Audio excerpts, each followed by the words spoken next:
Nel 2204, your pageant vlogger host. Subscribe!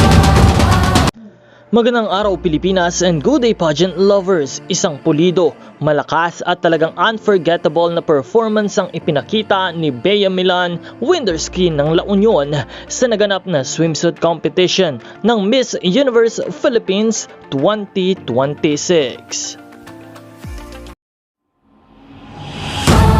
Nel 2204, your pageant vlogger host.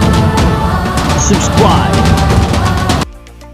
Sa kanyang paglabas pa lamang sa stage ay ramdam na agad ang confidence at commanding presence ng kandidata.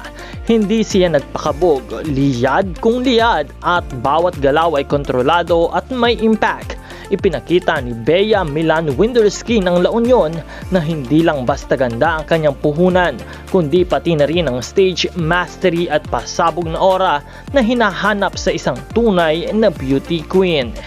Kitang-kita rin ang kanyang dedikasyon sa paghahanda mula sa toned physique hanggang sa graceful transitions ng kanyang poses. Ang kanyang runway walk ay punong-puno ng attitude, elegance at fierceness na lalong nagbigay highlight sa kanyang overall performance.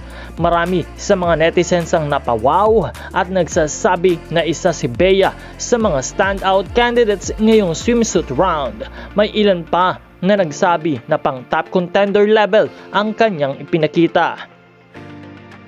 At kung ganito kalakas ang kanyang performance sa swimsuit, ano pa kaya ang kanya o kaya niyang ibuga sa mga susunod na segments tulad ng evening gown at Q&A. Kaya abangan natin ang mga susunod na pasabog ni Bea Milan Winderski.